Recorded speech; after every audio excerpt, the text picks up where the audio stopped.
Odd job wasn't just a classic James Bond villain, it's also apparently the job description for any position under embattled Environmental Protection Agency Chief Scott Pruitt. That's according to testimony released Monday by two Democrats in a letter to Rep. Aide, RSC, the chairman of the House Committee on Oversight and Government Reform. In particular, Reps. Elijah Cummings, DMD, and Gerald Connolly, DVA, clued in on statements made by Pruitt's Director of Scheduling and Advance Millen Hupp, whom Pruitt regularly asked to do personal tasks for him, likely in violation of federal ethics laws. Among the requests detailed in Monday's release are these oddities. In the summer of 2017, Scott Pruitt asked Hupp to look into buying an old mattress from the Trump International Hotel in Washington, D.C. Hupp told investigators she wasn't sure what exactly Pruitt wanted the used Trump mattress for, or if he ended up buying it.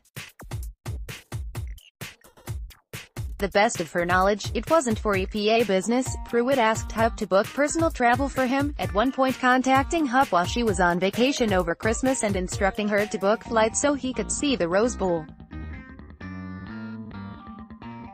At Pruitt's direction, Hupp spent several hours per week over the course of several months, personally researching and visiting rental properties for the EPA administrator to move into. Pruitt and his wife ultimately selected an apartment Hupp found, but then moved out soon after because they were not comfortable in the area, Hupp said. This is about the same time Pruitt was renting an apartment from the wife of a prominent energy lobbyist at below market rates, if Ms.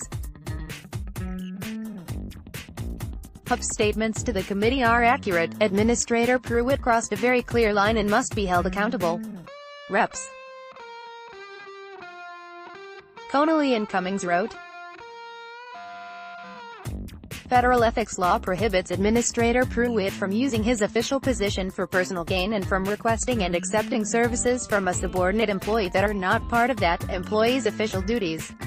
Monday's revelations are the latest in a long string of questionable activity undertaken at Pruitt's behest. Over the weekend, we learned Pruitt has an appetite for fancy pens, and reportedly spent $3,230 last August at a D.C. jewelry store on a dozen silver fountain pens and some personalized journals, at taxpayer expense. In April, the Government Accountability Office concluded the EPA chief's decision to install a $43,000 soundproof phone booth was illegal. And presumably there are a number of other ongoing investigations into Pruitt's extensive use of first-class travel, expensive security detail, and official visits to international locales with no clear relation to his work at the EPA. Do you know more about what's going on with Pruitt's aides? We'd love to hear from you. Related coverage. Pruitt enjoyed Colbert's VIP sports seats as EPA cut back on regulations in Senate hot seat. Scott Pruitt dodges questions over mounting scandals. Scott Pruitt got 24/7 security from day one at EPA. Download. Do you have information you want to share with HuffPost? Here's how.